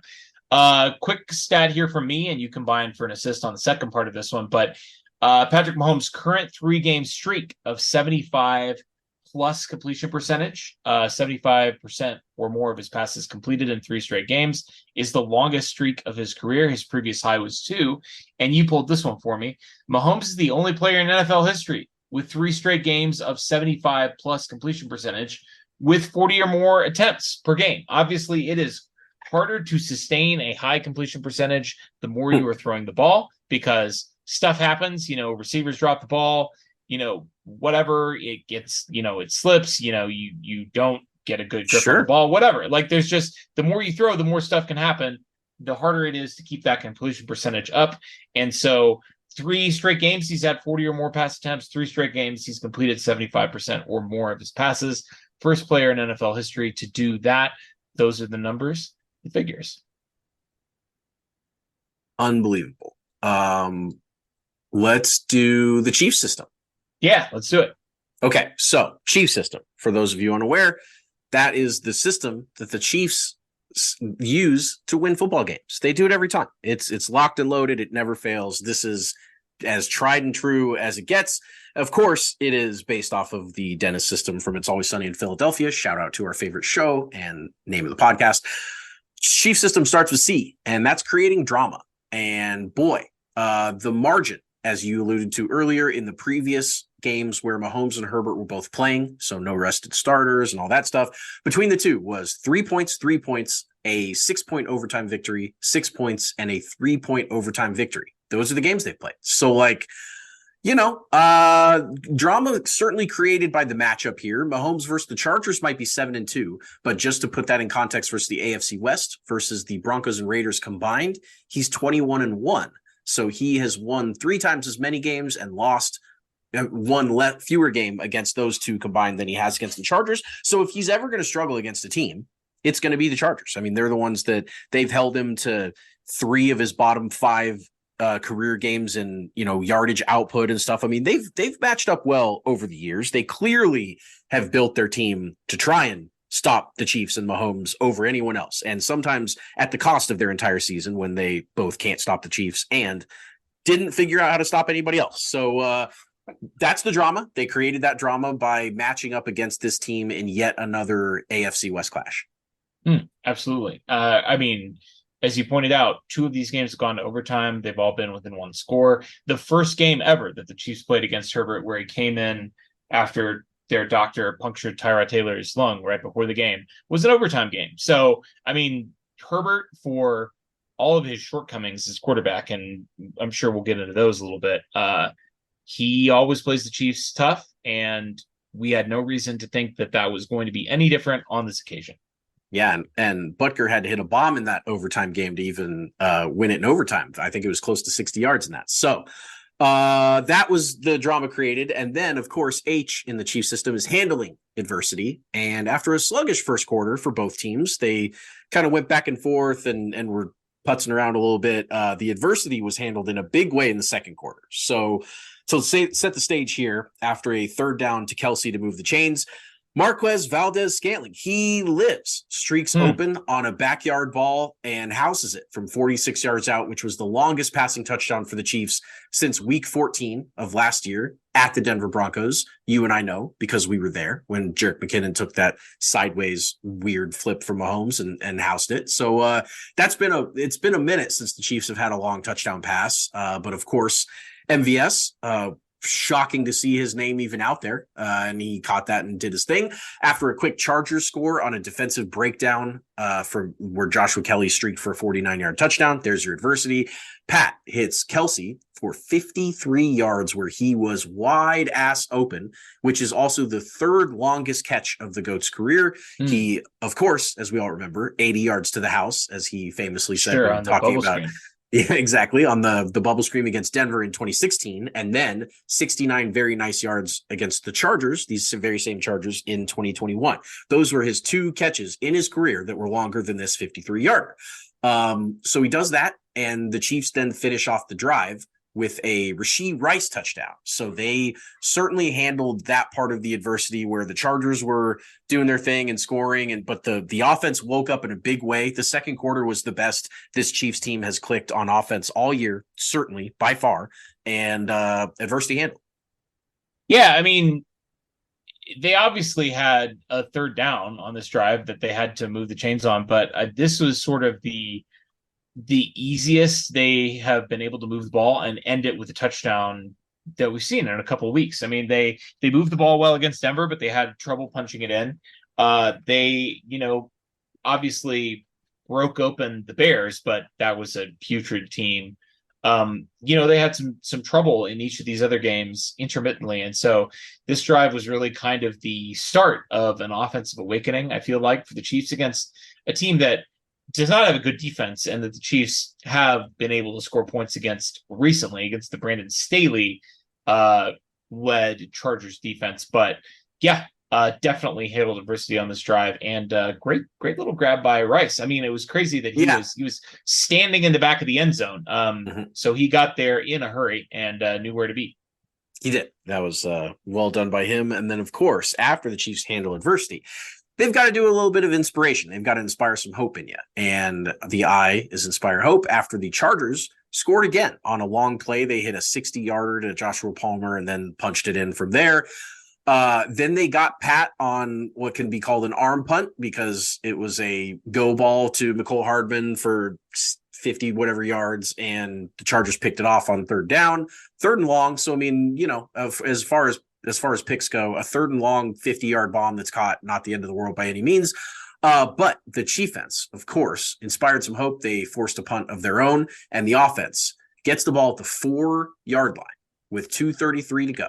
And they go 96 yards and finish with this backwards dunk by Kelsey, basically, where he caught the ball low and then kind of shoved it up over his head, and the offensive line pushed him in almost right at the gun with like 15 seconds left in the half to go up 7 right before the half for the Chiefs' third touchdown of the quarter. I mean, hope completely inspired in that one. That was a drive that, 3 there, going up 3 at half, 17-20, like that's fine. That's, at least you're up going into the second half. But the touchdown there, especially with the Chiefs getting the ball back to start the second half, just really punctuated a second quarter where the Chiefs were firing on all cylinders. Yeah, and listen, in addition to inspiring hope with the Chiefs play, I mean, the secret handshake between Taylor Swift and Brittany Mahomes certainly inspired all sorts of things in me. But that friendship has inspired a great deal of hope. We had a guy on Barstool, and I think this was a bit, and he's just grifting. We had a guy on Barstool come out of this game, after seeing that performance between Brittany and Taylor Swift, convinced that Brittany is not a bad person after all, which of course is what normal people have been saying for years, because she, goes to the games and does what every fan of football at a football game does, which is cheer hard for her team and, her husband, who happens to be the greatest football player of all time. But imagine that. A hell of a lot of hope in me. Yeah, that was a big one. And this drive, I must point out, included some explosives on this one. The Chiefs offense really found the big play in this game. This was both the Rashee Rice started this one off from the 4. The first play was a 37-yarder to get down to the 41. So, I mean, immediately out of the end zone. And then MVS again showed up for the second time, got down to the 11 with a 28-yarder. So the explosives are something that the Chiefs have been lacking. They had 4 pass plays over 20 in week 1. They had 2 in week 2. They had 4 in week 3. They had 2 in week 4. They had 3 in week 5. They had 3 in week 6. So that was no more than 4. And then they got 6 of them in the Chargers game. So they really they found their offensive stride for sure. Hope very much inspired, and then finishing strong or engaging physically. I almost skipped my E in there. The Chiefs, of course. We could basically put the entire second half in the E, engage physically segment. The Chiefs got back to their top 5 ways in the second half after the 2 first half scores. It's not like the Chargers marched the field. They ripped off a 49-yarder and a 60-yarder, and that's how they scored their 2 touchdowns in the first half. It's going to happen. Big plays happen all the time, but the we'll go with the sack totals here to emphasize the engaging physically. 5 Chiefs came up with a sack. Mike Dana, Willie Gay, George Karlaftis, former Charger Drew Tranquil with a big one late. And then, of course, Charlie Hustle, the waitress, Charles Omenihu. They had Charles Omenihu. They had pressure on Herbert all day. Most importantly, the pressure got home and finished with 5 sacks. The defense was just all over this team. And I know you can't do this in analysis, but if you do take out those 2 long plays, if for some reason somebody gets a shoestring tackle or the ball drops to Palmer or something like that, I mean, basically the Chiefs shut down this team for an entire game. I mean, the Chargers could do nothing. They couldn't move the ball. Just a dominant performance by the Chiefs, engaging as physically as we've seen them all year. Yeah, I mean, I don't have anything to add to that. Tell me how we finished strong. Keep going. Finish strong. After the Chargers had a 3rd and goal at the 8 with 5 left in the 3rd quarter, only being down 7. Our guy, Charles Omenihu, again, came through with a tipped ball at the line of scrimmage in his first game with the Chiefs that L'Jarius Sneed snagged for a huge back-breaking interception for the Chargers to keep that 7-point lead. That would be the last Chargers first down until their final drive of the game, a span of 9 straight plays after that. Crazy. That went 3 and out, 3 and out, 3 and out when the Chiefs weren't scoring themselves. So the Chargers, every time they got the ball, the defense had to step up and keep them out of the end zone. And not only did they keep them out of the end zone, they made them punt every time without even getting a first down. The Chiefs put the hammer down in this game.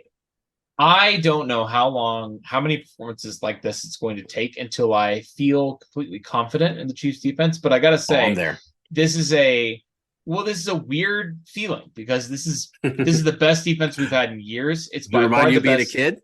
It does. And it's by far the best defense that, I mean, even when the Chiefs have had some pretty good defenses in the Andy Reid era, even with Bob 15. Sutton. Yeah. And the 15 defense was good, but like that defense was a lot of sacks and big plays and turnovers. And what I remember about that defense is, Eric Berry with a pick 2, taking it back the other way, defensive scores, right? Like timely turnovers, Berry getting the turnover off of Cam Newton, to turn around that game against Carolina that year. Sure, That's they led the league in turnovers that year. They were ball hawks. Marcus Peters. Yeah, exactly. They were a ball hawking defense. This defense is just down to down, consistent, and they're just good at everything. Physical. And so, while it's great to get turnovers, and the Chiefs did get a couple of turnovers in this game, and timely ones at that, it's crazy to now. I will say, after the second drive here, and we gave it back for a third drive, I was getting a little bit annoyed that the Chiefs hadn't put another score on the board. And, Justin Herbert, again, he is a good quarterback, and he certainly normally when he plays against the Chiefs is a great quarterback. And so, you keep giving a great quarterback chances to score. Eventually they're going to score. He didn't score. He never scored. Chiefs was lights out. Yeah, Herbert had a quarterback rating in this game of 68.6. John Elway would be jealous, but not too many other people would be jealous of that quarterback rating. It is no good. So, of course, the S after finish strong is separate entirely. And after neither team could score in the 3rd quarter, the Chiefs forced another Charger punt with 6:32 to go in the game, their 3rd in a row. And the Jet took off on the runway on his way to a 50-yard punt return to set the Chiefs up in excellent field position. McCall Hardman just instantly contributed more in this game in 2 plays, because he also had a big 3rd down conversion, than in 6 games in New York. And in all the snaps that he did in New York, where he essentially did nothing there, he stepped up. The one on this drive, after he gets him down to the 32, they're faced with 3rd and 6. He streaks across and Mahomes finds him 4-6 yards to move the chains. And then, of course, Mahomes hits Pacheco for the game-clinching score to go up 14 with just 3:30 to go. Everyone knew, especially the way this defense was playing, that the game was over. They, of course, would then pick off Herbert in their final drive to seal it. Separated entirely on not only the punt return, which was massive, but then capping that drive off with points. You can't just immediately after that big punt return, even 3 there would have been annoying. It would have been 10 and the game would have been over still, but you want to finish that game strong and separate entirely. And that's exactly what the Chiefs did. That's exactly what they did. That's the Chiefs system. We'll have more about McCole here in a minute when we get to our awards segment. But first, Give me a quick, what are the rules? What are the rules? Okay, we have to talk about this really quickly. This is a segment that we've been toying around with the last couple of weeks. It's been quite popular, and so we continue to bring it back. And we do have another rule to talk about this week. Blake Bell in this game fumbled, and I put that in air quotes, fumbled the football. And I just wanted to give you a quick rundown on the NFL fumble rule. The whole shtick behind this is that I'm a lawyer and I know about the law and various lawyerings. And it turns out that the NFL rules, I mean, they're written by lawyers, and I don't know. They're laws. They're laws. They're laws that the game is played by. And I was curious to see what the law had to say about this purported, this alleged, this so-called fumble in the third quarter. Rule 3, Section 2, Article 5, fumble. A fumble is any act other than passing, successful handing, or legally kicking the ball, which results in a loss of player possession. It is not a fumble if the player immediately regains control of the ball. The use of the term fumble always means that the ball was in possession of a player when the act occurred. Definitionally, you cannot fumble a ball that you do not possess. No. That is a key component to being able to fumble the football. If you don't have possession of the football, you cannot fumble it. Now, there was not mentioned in that definition, but loose ball is going to come into play here. Article 4, the definition of a loose ball. A loose ball is a live ball that is not in player possession. Again, just, you can't fumble a ball that you don't have, i.e. any ball that has been kicked, passed, or fumbled. This is actually an interesting one because when I think of a loose ball, I literally think of a ball that has been fumbled and that, is rolling around on the ground. Now, technically, a ball that has been passed, that is in the air before it is caught, is a loose ball by the definition of the NFL rules, which is a little bit I think an oversight on their part. Sure, it's a little counterintuitive to how you would traditionally think of a loose ball, but player possession, that is the key. So let's turn to Article 7 here. Player possession. A player is in possession when he is in bounds and has control of the ball with his hands or arms. Okay, that all seems straightforward. To gain possession of a loose ball, and again, a loose ball can be a ball that's in the air. So to gain possession of a loose ball, you wouldn't think it, but that's also describing this is how you catch a ball.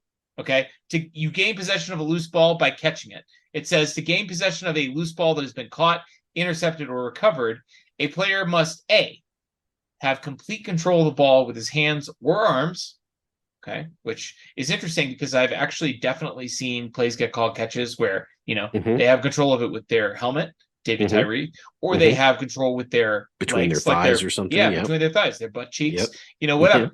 So caught with their butt. the NFL refs that called those catches obviously did not read this part that says they must have control of the ball with their hands or arms, and B, they must have both feet or any other part of the body other than his hands completely on the ground in bounds, and after A and B have been fulfilled, perform any act common to the game. So this is the football move rule. The actual letter of the football move rule is you have to have complete control of the ball to gain possession of a loose ball. Now, this is both a catch and, in this case, recovering a fumble. Complete control of the ball with hands or arms. You have to be in bounds. And after you have complete control of the ball and you're in bounds, you have to perform any act common to the game. And now it lists examples: tuck the ball away, extend it forward, take an additional step, turn upfield, or avoid or ward off an opponent. Ward off an opponent. Can't make this stuff up. This is a preposterous reading of the rules here. But finally, it is not necessary that he commit such an act, provided that he maintains control of the ball long enough to do so. So you actually don't even have to make the football move. You just have to have the ball long enough to be able to do a football move, right? Like you don't actually have to do one. Complete the move or whatever. You have to have the ball long enough to do a football move, which is obviously an absurd rule on its face, because like, what does that even mean? Like, how long does it take to tuck the ball, extend it forward, take an additional step? Okay, so what you're basically saying is that if a player has the ball long enough to take a step, then he can fumble the ball, right? But if we look at this play, and obviously this is not a video podcast, so you can go back and watch the replay on this. Just cue it up. Watch it with me. Really quick. The ball's literally coming out as he's tucking it. So he doesn't even have time to complete the tuck. Now, does he have time to take a step? I don't know. He's in the process of taking a step. He's in the process. He gets the ball. It's up high. He brings it down. He tries to tuck it in because he knows he's going to get hit. And before the ball even gets to his hip, it's like midway across his chest as he's bringing it in to tuck it. It's coming out. That's not a fumble. Under the letter of the rule, he did not have time to commit an act common to the game of football. Okay. It's not a fumble. And it's absurd that this was ruled a fumble on the field. It's even more absurd that this was upheld on replay. I cannot believe that they looked at this and said that this was a fumble. It is one of the worst fumble calls I've literally ever seen. I agree. It was absurd. And everyone that was talking about this play was like, oh, don't worry. They're going to replay. Like, that's gonna come back. That's an incomplete pass. I mean, everyone, because it's bullshit. Ridiculous. All right, let's get into our awards here, and we'll close out this Chargers game and turn on to Denver. For those of you unaware of our format, we have 3 types of awards. We have 5-star men. We have trash men. I'm the trash man. I come out, I throw trash all over the ring, and then I start eating garbage. And we have wild cards. Wild card, bitches! Yeah! Pretty self-explanatory. We normally do 1 5-star man each, and even though this podcast is going to be like 2 hours long, we're going to do 2 5-star men each this week because they earned it. There's a lot of 5-star men. So I will kick it off with Patrick Mahomes, a guy we have not seen in the 5-star man column in a couple of weeks, and he earned it. I mean, we've been talking about this on the podcast. We've been talking about it off air. It was nice to see a vintage Patrick Mahomes performance where he was completely, totally locked in. We already went over the numbers, the figures, the way that he handled adversity and just absolutely balled out against the Chargers. But 32 of 42, 424, and 4 touchdowns. He was over 300 yards before halftime. He did have the 1 interception in this game. Obviously, I'll talk about that when I get to my 3rd award. But Patrick Mahomes, absolutely an easy 5-star man in this game. Easy 5-star. He was incredible. And it was kind of one of those games where it was more like a Peyton Manning game, where even though he was incredible, it wasn't really the athletic prowess in this game that was incredible, like we see a lot. Now, he did break out a couple of them, but mostly it was just that he diced. He just always was just looking downfield, taking big shots and hitting them, finding the open receivers, obviously finding a lot of my 5-star man, Travis Kelce. Of course, I would have gone that way. He's got his boo up in the box, and what does he do? He catches 12 balls for 179 yards, second most in his career. Got the touchdown on the reverse dunk that we talked about earlier, had the 53-yarder, had a streak going that was broken on his final target of the game he did catch one more. So he ended up going 28 straight targets from Mahomes to Kelce, 29 straight targets where they caught it before the 30th was broken up on a tight window over the shoulder. Trav was pissed. He slammed his hand down on the turf after he missed it. But he was as dialed in as we've seen Travis in a while. And that first half where he had 142 yards just felt like just an onslaught between Mahomes and Kelce, where they went out there to say, oh, you've got Derwin James. You think that's going to help you? You think he's going to save you? Like, everyone's saying, oh, Derwin James is in this game, so shut down Travis Kelce. Like, nah, bro. We're just going to go out there and constantly throw to him. He was constantly open, as you mentioned earlier. It never seems like anyone's ever guarding him. That is not because people don't guard him. That's because he's so good at leverage and finding the open windows and going where other people aren't. And then once he gets there, finding Mahomes and getting on the same page with him and being able to do the street ball stuff where they just run some random route, and it's just their connection.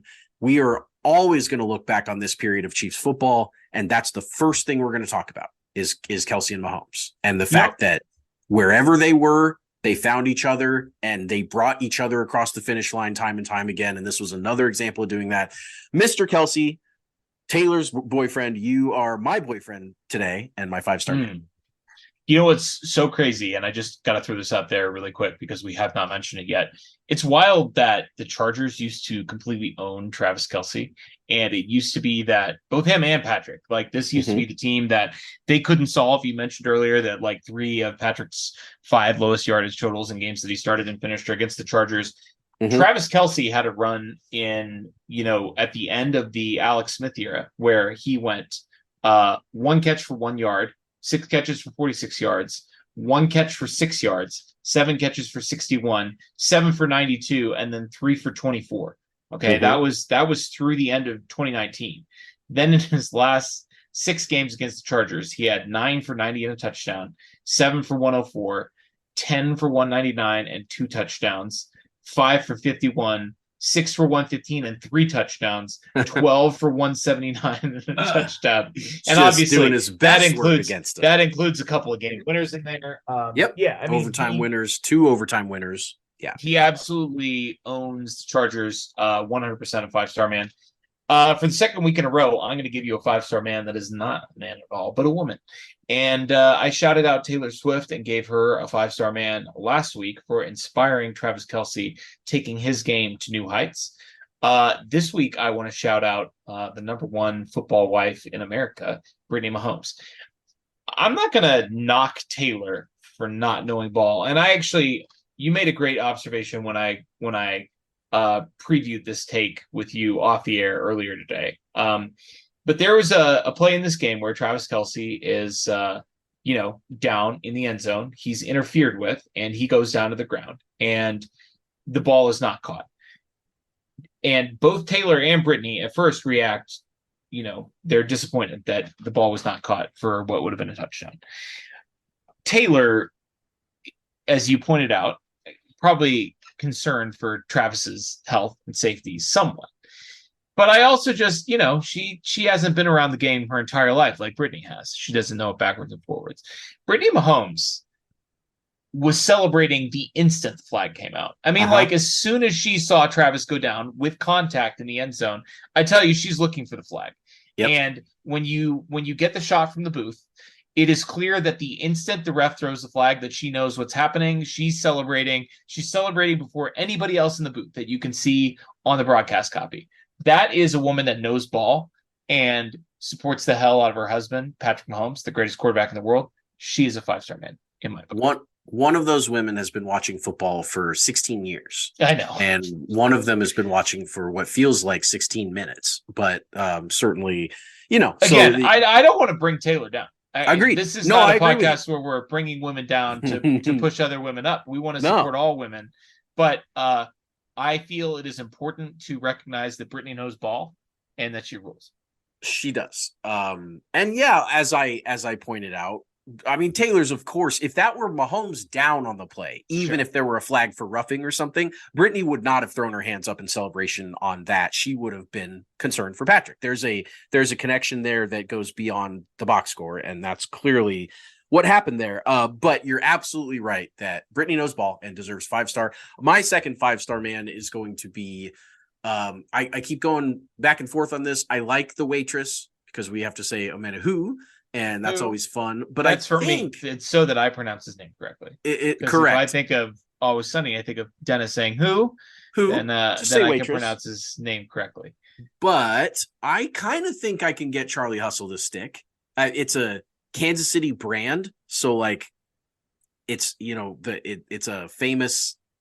I don't know. I like to call. We're gonna try it. I'm gonna try Charlie Hustle for a little bit. I'm gonna try it on for size, see how it goes. Of course, I have Chuck Nasty in my back pocket, but I think I'm sticking with Charles Omenahu, and he was so good in this game and such a force, such a great addition to this defense after 6 games without him that was already balling out of control. And then, of course, he goes for the SWAT because all of the Chiefs' defensive linemen, every single one of them, all 8 of them, go for the SWAT and are extremely successful. The Chiefs defense number 1 skill is swatting the pass at the line of scrimmage above all else. And they have tons of really good skills, but that's number 1. He not only swats it, he swats it up. He gets it up in the air so that L'Jarius Sneed can get under it for the interception. That was great. He, of course, picked up a sack. He got pressure on Herbert at first, and Herbert got the ball away. And he said afterwards in his post game that, I knew I was going to be getting some action that day, and I figured I'd finish one off with a sack. Of course, he did that. By the way, if you haven't watched his entire post game presser, this dude is amazing. He is just really, really thankful. He said he's the happiest he's ever been in his life right now. That he learned a lot about himself in the 6 weeks that he couldn't go out there and play. He said the teammates were the number one reason that he didn't get into a dark place, because they all supported the hell out of him after having never been to battle with him yet. And just really, really, the vibes were extremely positive with him. And, that's just something that is great to see. He clearly balls. Like, he clearly is going to be a big, big force for this defense. That was something that I don't know if people really processed the fact that the Chiefs signed him and then hadn't had him yet. It was kind of like, oh, he's like another defensive lineman, but he's a star. He's a good player. They got him for 2 years, $16 million. So clearly they had the 6-gamer in there when they were negotiating that, I think. But just so impressed with him. Certainly worthy of my second 5-star of this game. All right, let's turn over to trashmen, people or players who, through their performance, are eating garbage all over the field. I'm going to keep it up in the press box, up in the booth, in the private suite. My trash man is Jackson Mahomes, alleged sexual assaulter. Important that it's important that we say alleged, even though it is on video, because technically, that case is still pending, and he's not had his day in court yet. So it's important to say that he is an alleged sexual assaulter. But I do not care. I do not care for him being on the broadcast. I know that there was some heat, probably from Barstool and the usual suspects, directed at Taylor Swift and her whole fan base for being in the same room as Jackson Mahomes. And sure. I don't think that Patrick can tell Jackson he's not allowed to come to games, but if he can do that, he probably should do that, because that guy sucks. Yeah, I think he would have if he could. By now. Sure, right. And he did step away from the limelight for a long time. For what feels like about a year, he kept him away for quite a while. Year. Yeah, he did. And so not long enough. Not long enough. And of course, when the press box is now, we don't know. They've never shown that press box nearly as much before Taylor got there. Sure, so right. Who knows how long he's been lurking around in the shadows up there, just waiting and biding his time. But now he sees his opportunity and he's glomming right back on. I'm sure he's doing his TikToks and all that stuff. He sucks. It's too bad, because his brother's the greatest human being that's ever lived. But Jackson, worthy of a trash man. I, feeling kind of lazy. I'm just going to go with our perennial career trash man. He deserves it, though. He does. Well, he always does. But this game, Clyde Edwards-Helaire was just infuriating. I don't get it. I probably will never get it. But not only did he just have 2 attempts for 5 yards and 1 target that he just clumsily let hit him right in the face in the end zone, in their own end zone, in the Chiefs' own end zone, to get out of there, that he dropped, and that the Chiefs, of course, had to punt, went 3 and out because they featured Clyde on 2 plays in that drive, and they both fucking sucked. And that's because Clyde Edwards-Helaire sucks. He's just not good at football anymore. There's nothing to it. He's not a bad guy. This is purely like a Dan Sorensen type of, I don't pass judgment on almost any of these people for their personalities and their contributions to the locker room and all that stuff. This is all because when we watch him play football, it's infuriating. It's infuriating. And I can't believe that the Chiefs even give him snaps anymore, and they feature him when they give him the ball. Clyde, get out of here. I'm excited for you to no longer be a Chief. Yeah, I mean, listen, on the plus side for him, once he's no longer Chief, he can no longer be a trash man. So, although that's not even true, because we've gone with nobody's safe. Nobody is safe from the trash man award. Let's go to our wild cards. These are guys who are capable of anything. I'm taking McCole Hardman.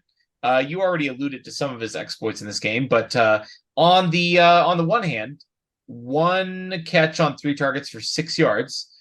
His other 2 targets in this game were a play that he should have made, whether it actually ends up getting charged or charted as a drop or not is sort of up to interpretation. And I'm sure different outlets will chart it differently, but it's a ball that should have been caught.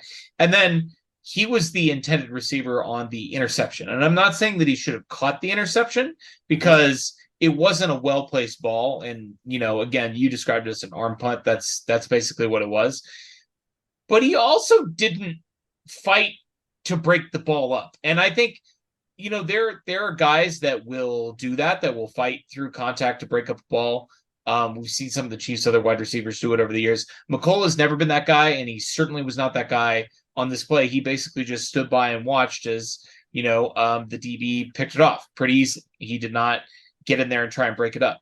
On the other hand, in a one-score game in the fourth quarter, when the offense, hit for this game an uncharacteristic dry spell, he took his only punt return of the game that he didn't fair catch, and he took it back 50 yards to the Charger 35, 50-yard punt return. And then on 3rd and 6, when the Chiefs are trying to get a touchdown, obviously they could have kicked a field goal from the point where he ran the punt back. I mean, Butker would have been good probably from 52 from there. But the Chiefs are trying to both burn clock and add another touchdown to the scoreboard and make it a 14-point game.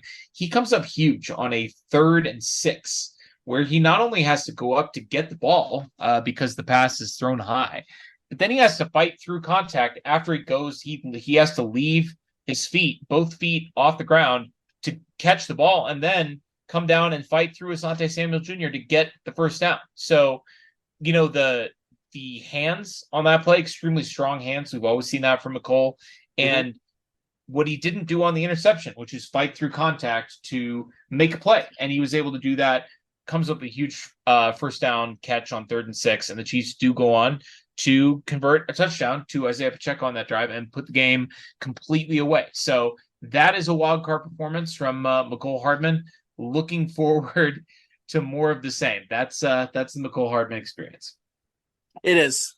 I have certainly been a bigger champion of his than most that I've seen, both in the coverage of the team and just talking about him online. I feel that he is a positive contributor to this team, and we saw it. We saw it with 2 plays there, and I think we'll continue to see it in fits and starts. So congrats to McCole there for being your wild card. I am going to go with a receiver that has been almost non-existent. And I know you're going to say, which one? Which of the receivers are you going to go with that's been almost non-existent? It could be any of them except for Rice. So. It could be. And shout out to Rasheed, who, if we didn't have all these other ridiculous performances, probably could have deserved a 5-star in this one. He was dope.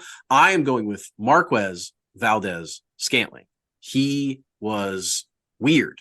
He had 3 catches for 84 yards and a touchdown with the 46-yarder, which is just, he hasn't been doing much this year, as we know. The 5 targets there was the most he's had in a while, and he just is kind of one of these players that I don't really know what to do with right now.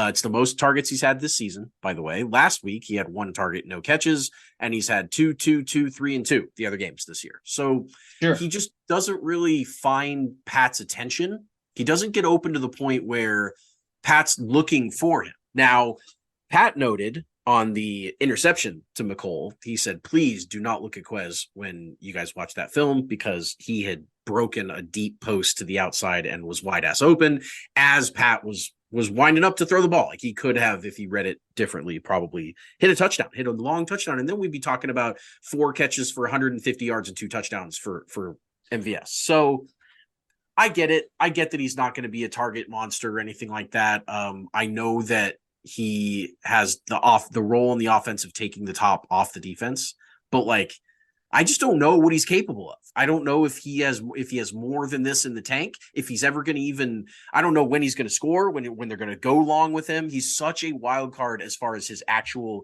contribution in the box score. Had to shout him out today. Sure, he's capable of anything. That is a wild card. That'll do it for our recap of Chiefs over Chargers.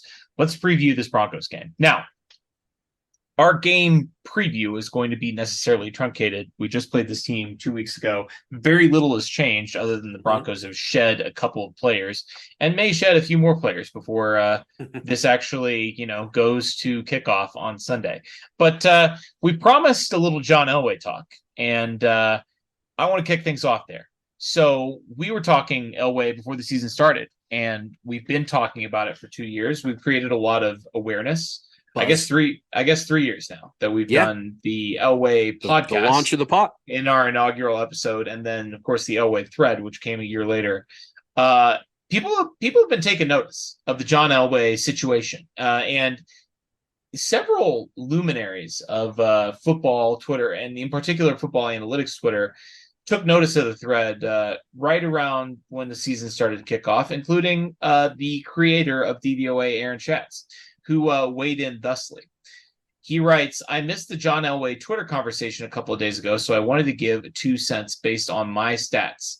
John Elway was top 8 in passing DYAR in 10 different seasons. You've got to look at his numbers through the prism of era adjustments, 1/X, which means I've got more to say about this. It's my first tweet about it. I don't know how many I have in the barrel, but it's not that one. His second tweet is, this doesn't even account for the quality of his teammates. In the prime of his career, 1986 to 1995, Elway only had 5 seasons where he had a wide receiver in the top 10 for receiving DYAR.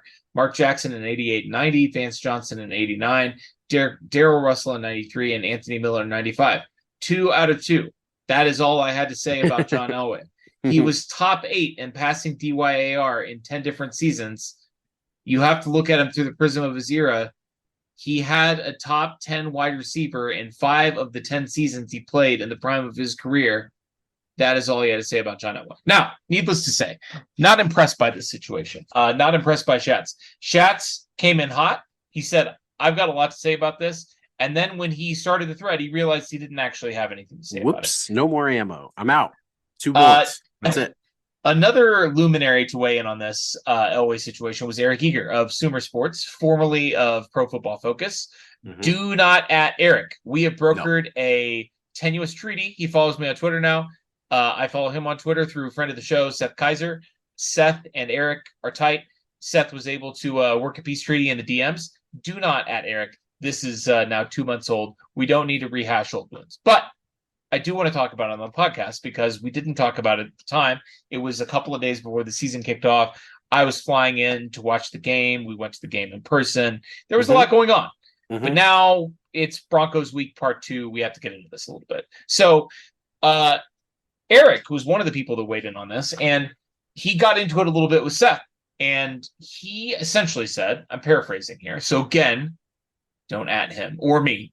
But he said that for a quarterback like John Elway that played before we had all the data that we have now, all the numbers and figures that we have now, for him to win as many games as he did, he basically had to be an all-time great. Like the default, if we don't have Pro Football Focus grades or, you know, whatever analytics we don't have, we do have DVOA and DYAR and some other stats like that, then the default is who won the most games. Now, we have discussed some of the reasons for why John Elway won so many games on this show before. We talked about the fact that he had the most quarterback starts in NFL history at the time that he retired. So more starts means more opportunities to win games, right? Pretty simple. Yep. That's your counting stat. That's your compiling right there. We discussed his supporting cast, which we've discussed that in every Elway roast that we've done on this podcast, but Elway roast part 2 or part 3, we really dived into the supporting cast, which is much better than Elway boosters will ever give credit for. I mean, in particular, the defense, the running game, you actually pulled the wide receiver numbers, and then Schatz just tweeted it out. Like he had a top 10 wide receiver in half of the seasons in his peak. Okay. Yeah, that seems pretty good to me. Pretty good. Not a lot of people did. Yeah, that seems pretty good. But this comment by Eric about quarterback wins really made me take another look at why John Elway won so many games. And because this conversation was happening in September, I naturally gravitated towards Mile High. Because if you don't know, the Broncos have an outrageous advantage playing at high altitude, particularly in September.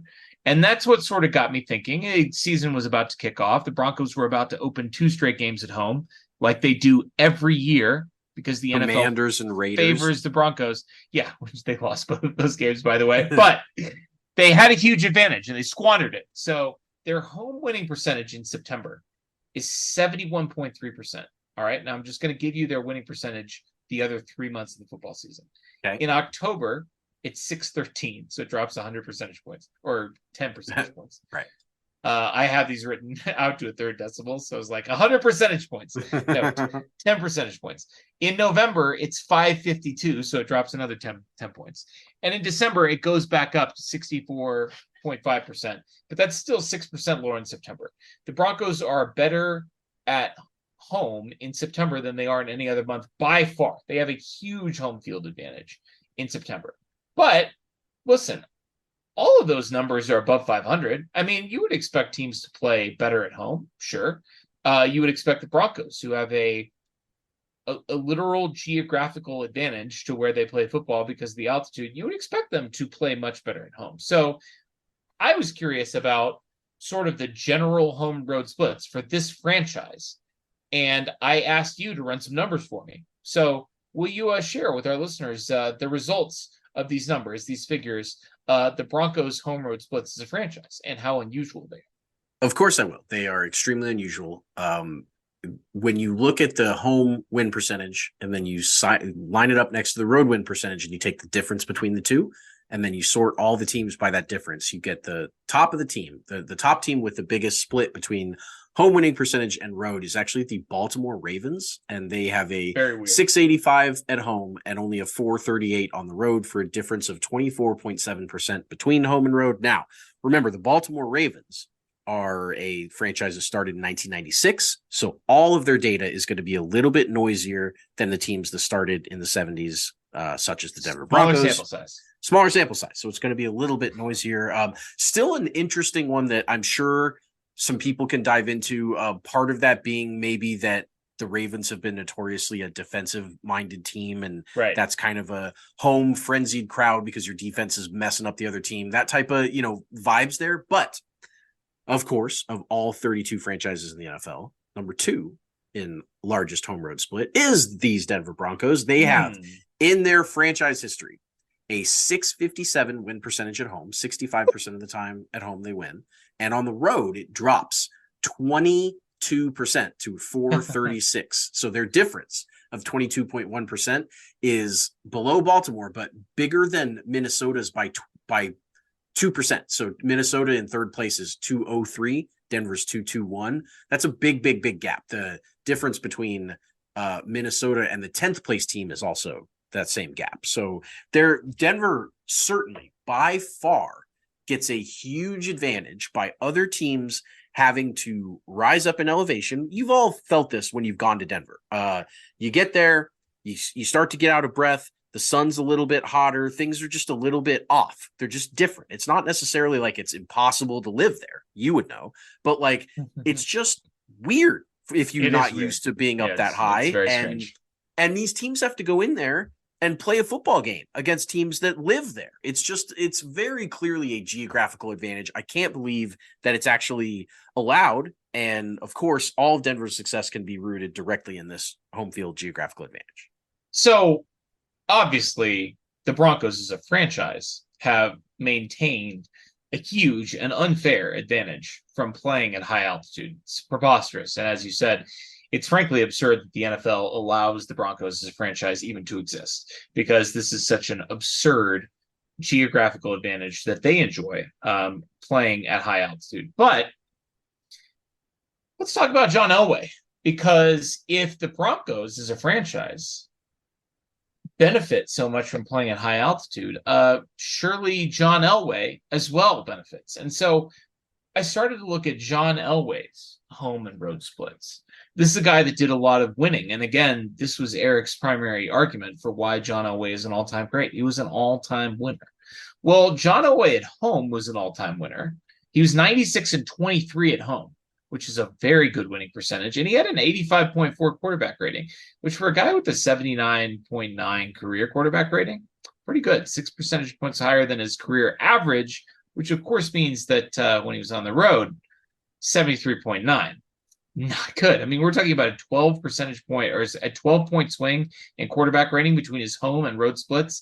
Okay, but 96-23 at home, 53-61-1 on the road. He literally had a losing record for his entire career on the road. that doesn't seem like an all-time great top 5 quarterback to me. It seems like a guy that was a mile-high merchant that was getting carried by the fact that he was enjoying a huge geographical home field advantage. But listen, we have to be fair on this show. We pride ourselves on contextualizing these statistics that we're giving to you. We don't throw out these half-baked comparisons where we say, look at John Elway's first 100 career games. Let's compare them to Patrick Mahomes' first 100 career games. Ha, ha, ha. John Elway has a 1-to-1 touchdown interception ratio, and Patrick Mahomes is throwing like 100 touchdowns to 20 interceptions, right? Like, we don't do that. We could, but we don't. I mean, those are amusing and they're funny, but they don't carry any statistical value. So what I did, again, was turn to you to give me some data. Maybe all quarterbacks are much better at home. Well, yeah, you would be right in your gut feeling that, of course, it's an advantage to play at home. In fact, all 32 NFL teams have a larger home win percentage than road win percentage. That makes sense, the crowd and all that stuff. But out of the top 165 quarterbacks in career games started, John Elway has the 5th highest difference between home win percentage and his road win percentage. Out of 165, he was 805 at Mile High, and he was 473 on the road. Jesus Christ. Out of those 165, his home win percentage was 4th all time, but his away win percentage is 60th of 165 quarterbacks that have started games. He was 60th on the road. That's a third of the list. The whole list is better than him on the road. He fucking sucked on the road. When you provided me with this data, which has since been lost to time, I did look at a couple of other Hall of Famers, and guys that have incredible resumes, all-time winners. And there are 2 guys in the Hall of Fame that have bigger splits between their home winning percentage and their road winning percentage than John Elway. I already asked you to guess. I'm going to let our listeners take a moment, collect your thoughts. Think about all the quarterbacks in the Hall of Fame. Who are the most fraudulent quarterbacks in the Hall of Fame besides John Elway? Think about those 2 quarterbacks. 2 names should come to your mind. Okay, think about that. Got them in your head. All right, I'll tell you who it is. It's Terry Bradshaw and Troy Aikman. Those are the only 2 I was thinking of. Those are the only quarterbacks in the Hall of Fame who have a bigger split between their home winning percentage and their road winning percentage than John Elway.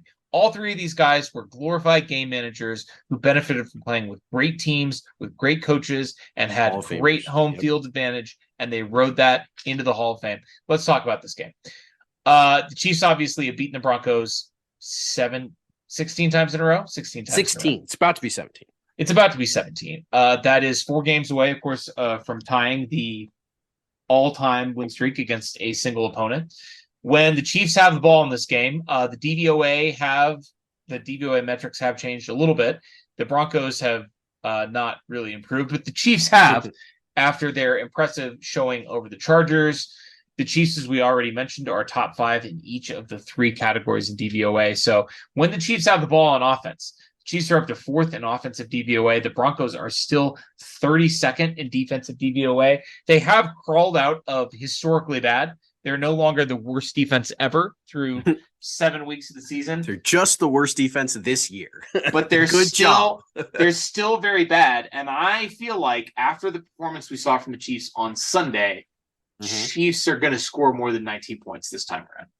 Yeah, I mean, I think the team is clicking, and clearly they are super, super familiar with this team, not only historically, but they just played him 2 weeks ago. So I don't know. We talked about how maybe you could squint your eyes and see that Andy was being a little close to the vest with that first Broncos game, not really calling a great game and all that stuff. And I mean, I would think, knowing Andy, knowing the long game that he plays, that if he knows he's about to see this team in 14 more days, and yeah, they're shitty, he's going to not show them everything the first game, because then the second game, they're going to come out and be a little bit more prepared. So instead, he turtles up in the first game and then just beats the brakes off them in the second one on the road. The Chiefs always, bring it on the road. They clearly are out there to rip people's hearts out, and I think that's going to happen as well in this game. When the Broncos have the ball, what was noteworthy about the Chiefs' performance 2 weeks ago against the Broncos is that they made Russell Wilson look like the washed piece of dried dog poop that he is. He was managing semi-competent performances from a box score standpoint. And of course, we, with our educated football watching, ball knowing eyes, knew that this was a mirage and that this man was washed as hell. And that Steve Spagnuolo would put him in an absolute clown suit. But not everybody knew that. We did. Mm-hmm. But Broncos fans certainly did not. And it came as a huge shock to them when Russell Wilson was held under 100 yards. The offense could only score 8 points, and the Chiefs completely dominated this game from the defensive standpoint. The Broncos are down to 15th in offensive DVOA, and the Chiefs, with that sweet, sweet top 5 defense. Now it is technically 5th. You know, that's technically the worst team you can be and still be in the top 5. But after the 49ers got handled by the Justin Jefferson-less Minnesota Vikings, and after the Cleveland Browns got absolutely wrecked by the Gardner Minshew-led Indianapolis Colts, you got to feel like, I mean, I understand, you know, DVOA, it's constantly evolving. We are getting to the point in the season where opponent adjustments are starting to become meaningful because we have, you know, we're now 8 weeks into the season, 7 weeks into the season. We know what some of these teams are. We're getting a better picture of who they are, so we can better account for, you know, if this team drops 40 on you, you're bad, you're good. But I kind of still feel like 5th is underrating this Chiefs defense a little bit. Yeah, I mean, so if you look at the top 5 in DVOA, number 1 is Cleveland, and everyone would agree that Cleveland has been playing out of their minds on defense so far this year. Until they play the Colts. Until they played the Colts, but they still, I mean, even their defense is doing great. I get it. They're very good. They are. Number 2 is Baltimore. They get after the quarterback. They are the only team that's holding teams to fewer points per game than the Chiefs right now. Baltimore's had a really good start to the year. Number 3 is Dallas.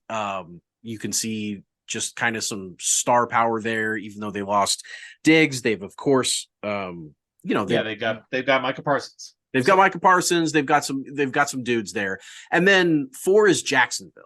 So like, if those are it is. I thought so too. If those are the 4 teams that are better than the Chiefs on defense, you know, not San Francisco, not Philadelphia, not the Jets, not, you know, any of those teams, then like, what's the difference between 5 and 1? None of those teams are really like Jags. The Chiefs beat already. And the other 3 are probably, I don't anticipate Cleveland with their quarterback struggles being much of a issue this year for anybody. And then, okay, so maybe the Chiefs run up against Baltimore and they've got number 2 defense and number 5 offense. Baltimore's had a hell of a year this year. But like, yeah, 5 is kind of underrating the Chiefs defense because they've got dogs all over at every level. They've got the secondary on lock. They've got the linebackers on lock. And of course, the Chiefs just earned this ranking with 1 week of Charles Omenihu. So like, freaking let's go. Let's see how high this thing can climb. If they match up with the Dolphins in a couple weeks and hold them to below 30, which would be a miracle, like then this defense is for real. We already know they're for real, but like that would be incredible. Yeah, but for real. And everybody else will acknowledge it too. Very briefly, we mentioned the Chiefs are 2nd in special teams DVOA. I mean, they've been lights out all year. Obviously, Buckhurst still perfect on his kicks and extra points this year. They've been tight on return coverage. They just had a huge 50-yard punt return in the last week from Mecole Hardman, which, you know, I mean, they love to see because they sent down Montrell Washington to add him to the roster. And we liked Montrell. We were excited about his potential as a return guy, but he didn't have a 50-yard return in his brief tenure as the Chiefs punt returner. And Mecole did. So the Broncos do have, this is the best unit on their team. They hired like some 80-year-old special teams coach who is like, has been who's going to be the head coach in about 6 weeks. Yeah, right. Just like their 80-year-old special teams coach they brought out of retirement last year, who became their interim head coach. But seriously, no, they hired some 80-year-old dude who's been retired for ages to be their special teams coordinator. I'm not going to look up who he is, but the Broncos are 3rd in special teams DVOA. So we got a special teams battle on our hands. I would love to see, hopefully not at the expense of Justin Ross's roster spot, although at this point, you know, he would deserve it if this is how it is came. What it is. Yep. But I would love to see a Montrell Washington revenge game. He is hanging out on the practice squad. We'll see what happens. But hopefully we will be back next week talking about the Chiefs' 17th straight win over the Denver Broncos. It's always sunny in Chiefs Kingdom.